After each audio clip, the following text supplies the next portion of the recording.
xatoyingiz qayerda? Ya'ni o'rganasiz va borib shogirdlarga besplatniy o'zingizni qahramon qilib ularni o'qitasiz. Siz uchun bu sharaf, to'g'ri. Lekin nima foyda? Kapirovatlar noto'g'ri-ku. Negaki sizning harakatlaringiz noto'g'ri. Treningga kelasiz. Nima deb jo'natadi sizni? Ustoz, siz o'rganib keling, men sizdan o'rganaman deydi. Siz qahramon bo'lasiz, kelasiz, o'rganasiz, video chat ochasiz va ularga tekinga berasiz. Pullik qila olmaysiz. Negaki fokusingiz ajrab ketishi mumkin va ularni besplatniy o'qitgandan keyin keyingi safar yana ular kelmaydi.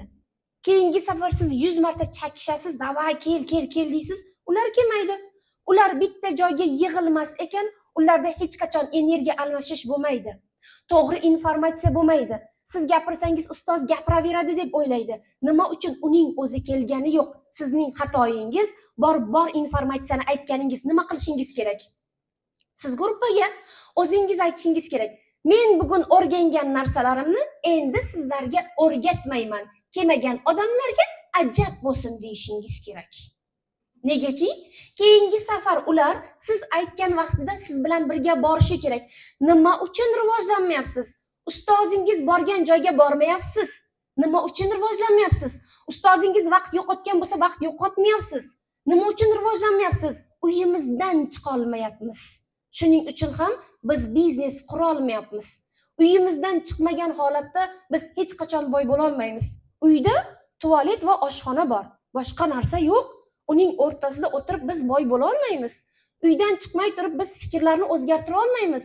Ikkita odam bilan gaplashmay turib fikrlarimizni o'zgartira olmaymiz. Uydan chiqmasangiz ikkita qo'shni bilan gaplashasiz va o'zingiz bilan o'zingiz gaplashasiz.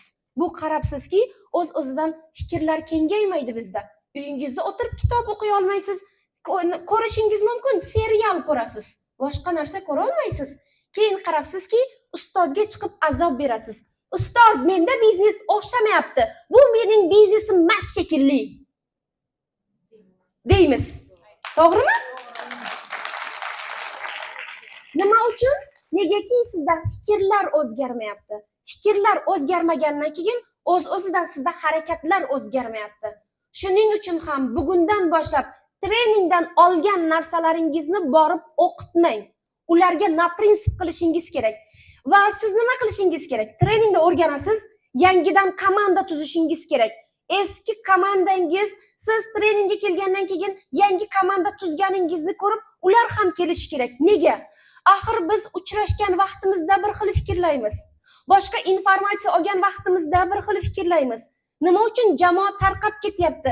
Jamoaning fikri bir xil emas. Fikri bir xil bo'lishi uchun haftada bir marta uchrashish kerak.